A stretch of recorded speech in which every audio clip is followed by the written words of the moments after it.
Latest programme కోసం bell icon ని click చేయండి. దేవుడి దీవెనని పొందండి. పరిశుద్ధాత్మ తండ్రి దేవునికే మహిమ కలుగును గాక. ఆమేన్. ప్రియమైన దేవుని బిడ్డలారా, ప్రభు క్రీస్తు యొక్క మిత్రులారా, ఈరోజు గురువారం, జూన్ నెల 11వ తారీఖు. యేసయ్య ఈరోజు మనందరితో మాట్లాడుతున్నారు. పునీత మత్తయి గారు రాసిన శుభవార్త నుండి 10వ అధ్యాయము వచనములు 7 నుండి 13 వరకు. పరలోక రాజ్యము సమీపించిందని ప్రకటింపుడు, వ్యాధిగ్రస్తులను స్వస్థపరచుడు, మరణించిన వారిని జీవంతో లేపుడు, కుష్ఠరోగులను శుద్ధులను గావింపుడు, దయ్యములు వెడలుగొట్టుడు, మీరు ఉచితంగా పొందితిరి, ఉచితంగానే వసగుడు, మీతో బంగారం గాని వెండిని గాని రాగిని గాని కొనుక్కోవలదు, ప్రయాణమునకై సంచిని గాని 2 అంగీలను గాని పాదరక్షలను గాని చేతికర్రను గాని తీసుకొని పోవలదు. ఎలైనా పనివాడు తన భత్యమునకు అర్హుడు. ఏ పట్టణమును గాని ఏ పల్లెను గాని మీరు ప్రవేశించినప్పుడు అందు యోగ్యుడగు వానిని వెదికికొనుడు, అచట నుండి వెడలుపో వరకు వాని ఇంటనే ఉండుడు. మీరొకరి ఇంటిలోనికి ప్రవేశించినప్పుడు ఆ ఇంటిని దీవింపుడు. ఆ ఇల్లు యోగ్యమైనదైతే మీ శాంతి దాని మీదకి వచ్చును, లేనిచో మీ శాంతి మిమ్ము తిరిగి చేరును. ఇది ప్రభువైన క్రీస్తుని యొక్క వాక్కు. క్రీస్తు ప్రభువా మీకు స్తుతి మహిమ కలుగును గాక. ఆమేన్. తండ్రి వందనం, యేసయ్య వందనం, పరిశుద్ధాత్మ దేవా వందనం. Praise the Lord. హల్లెలూయా. ప్రియ దేవుని బిడ్డలారా, మరి ఈరోజు యేసయ్య మనందరికీ కూడా వేద ప్రచారానికి వెళ్ళేటప్పుడు, అంటే దేవుని సువార్తను ప్రకటించడానికి మనం వెళ్తూ ఉంటాం కదా, అటువంటప్పుడు వేద ప్రచారానికి మీరు వెళ్ళినప్పుడు కొన్ని నియమాలను ప్రభు క్రీస్తు మనకి ఈరోజు తెలియజేస్తున్నారు.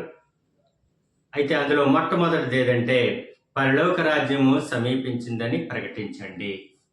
మీరు వేద ప్రచారం చేయడానికి వెళ్ళినప్పుడు మీ సొంత వాక్యాలు కానీ, లేదా మీ సొంత మాటలు కానీ, లేకపోతే మీ సొంత స్టోరీలు కానీ, సినిమా స్టోరీలు కానీ చెప్పకుండా దేవుని సువార్తను ప్రకటించండి శుభ్రంగా. అది ఎలాగంటే, పరలోక రాజ్యం సమీపించిందని ప్రకటించండి.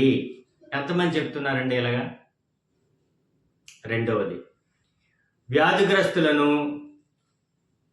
స్వస్థపరచండి, మరణించిన వారిని జీవంతో లేపుడు, కుష్ఠరోగులను శుద్ధులు గావింపుడు, దెయ్యాలను వెడలగొట్టుడు, మీరు ఉచితంగానే పొందుతారు గనక ఉచితంగానే వసగండి. ఇవన్నీ కూడా మీరు ఉచితంగా పొందారు కాబట్టి మీరు ఉచితంగానే సేవ చేయండి, ఉచితంగానే మీరు ప్రార్థన చేయండి, ఉచితంగానే మీరు వ్యాధిగ్రస్తుల మీద చేసి మీరు ప్రార్థన చేయండి, లేదా ఉచితంగానే మీరు ప్రార్థన చేయండి. ఉచితంగానే మీరు, ఎందుకంటే మీరు ఉచితంగా పొందారు కాబట్టి ఉచితంగా చేయండి అని అంటే, చాలా దారుణంగా చాలామంది ఇంకా మరి చెప్పకూడదు,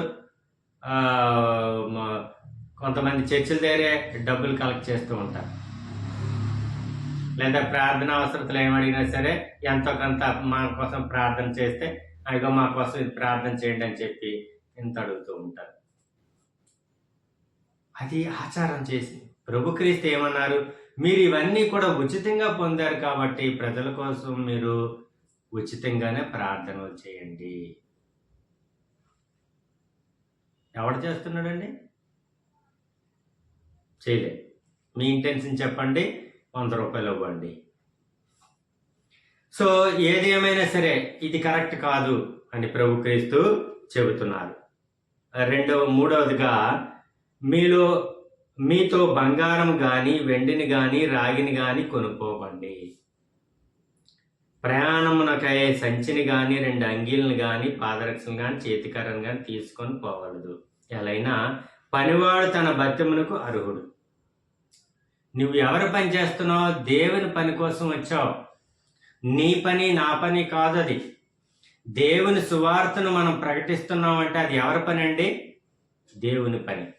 దేవుని పని మీద నువ్వు వెళ్తున్నావు కాబట్టి పనివాడు భోజనానికి అర్హుడు. కాబట్టి తండ్రి దేవుడు నీకు అన్నీ సమకూరుస్తారు, నువ్వెందుకు పట్టుకొని వెళ్ళడం అని యేసయ్య చెప్తున్నారు. మీరందరూ పనివారు, తండ్రి దేవుని సువార్తకులు, సువార్త చెప్పే పనివారు. కాబట్టి మీరు ఏమీ కూడా ఇలాంటివన్నీ తీసుకొని వెళ్ళకండి. అంగీలను కానీ, 2 అంగీలను కానీ, ఇలా తినడానికి కానీ, రాగిని కానీ, లేకపోతే చెప్పులు, ఇలాంటివన్నీ, కర్ర కానీ. ఎందుకంటే మీరు పనివారు, దేవుని పనివారు, సువార్థికులు. కాబట్టి మీరు దేవుని పనివారు కాబట్టి పనివాడు భోజనానికి అర్హుడు. కాబట్టి మీకు దొరుకుతుంది టైంకి దేవుడే మీకు అన్ని సమకూరుస్తారని ప్రభుక్రీస్తు మనతో చెబుతున్నారు. ఏ పట్టణం కానీ, ఏ పల్లెలో కానీ మీరు ప్రవేశించినప్పుడు ఆ పట్టణంలో కానీ, ఆ పల్లెలో కానీ, లేకపోతే ఆ గ్రామంలో కానీ యోగ్యుడిని ఫస్ట్ మీరు ఎన్నుకోండి. ఫలానా వాడింటికి నేను వెళ్ళాలి, అతను మంచివాడు కాబట్టి మనకు మంచిగా చేస్తాడు కాబట్టి ఫస్ట్ యోగ్యుడిని ఎన్నుకోనండి. ఇది మాత్రం చేస్తున్నారు చాలా మంది. ప్రైజ్ ద లార్డ్, హల్లెలూయా. పనికొచ్చి అంటే ఇలాంటి వాళ్ళకి పనికొచ్చిన మాత్రం చాలా జాగ్రత్తగా చేస్తారు, కొన్ని మాత్రం పాటించరు. Praise the lord, hallelujah. యోగ్యుడిని ఎన్నుకోనండి. అచ్చటి నుండి వెడలి వరకు వాని ఇంటనే ఉండండి. Praise the lord. ఇది కూడా బాగానే ఉంది. మీరు ఒకరి ఇంటిలో ప్రవేశించినప్పుడు ఆ ఇంటికి దీవించండి. ఆ ఇంటి మీరు ఎవరింటికి వెళ్తున్నారో ఆ ఇంటిని కంపల్సరిగా దీవించండి. ఆ ఇల్లు యోగ్యమైతే మీ శాంతి మీకు దాని మీదకు వచ్చును, లేనిచో మీ శాంతి మిమ్మల్ని చేరుతుంది. ప్రైజ్ ద లార్డ్, హల్లెలూయా. ఈ నియమాలను, ఈ మాటలను ప్రభు క్రీస్తు మనకు చెప్పిన వేద ప్రచారానికి వెళ్ళినప్పుడు, దేవుని సువార్తను ప్రకటించడానికి వెళ్ళినప్పుడు గ్రామాల్లోను, పట్టణాల్లోను, పల్లెల్లోను ఇలా తిరుగుతూ ఉంటాం. అటువంటప్పుడు ఈ నియమాలను మీరు పాటించండి, ఈ నియమాలను మీరు పాటించండి అని మరీ నొక్కి ఒక్కానించి ప్రభు క్రీస్తు చెబుతున్నారు. చాలా మంది కూడా చేయటం లేదు, కొంతమంది కూడా చేయట్లేదు. కొన్ని చేస్తున్నారు కానీ అందరూ అన్ని చేయడం లేదు. వాళ్ళకి నచ్చినవి మాత్రం చేస్తూ ఉంటారు. ఏదేమైనా ప్రభు క్రీస్తు యొక్క మిత్రులారా, వీలైనంత వరకు మనము 100% కూడా ప్రభు క్రీస్తు మాటలను పరిశుద్ధ గ్రంథంలో ఉన్నట్లుగా మనం చేయడానికి ప్రయత్నించాలి, చెయ్యాలి కూడా. అప్పుడే మనము నిజమైన దేవుని బిడ్డలం అవుతాం, ప్రభు క్రీస్తు యొక్క స్నేహితులం అవుతాం. దేవుడు మేము దీవించును గాక. ఆమేన్. తండ్రి, కుమార, పరిశుద్ధాత్మ ప్రభువా, యేసయ్యా, ఈ దినము ఈ పరిశుద్ధమైన వాక్య పరిచర్యను విన్న ప్రతి ఒక్కరిలో మీ పరిశుద్ధాత్మను నింపండి తండ్రి. ఈ దినము ప్రభు మా చేయబట్టి మీ సేవలో నడిపించండి. సైతానుడు, దుష్టుడు బారి నుండి మమ్మల్ని కాపాడండి ప్రభు.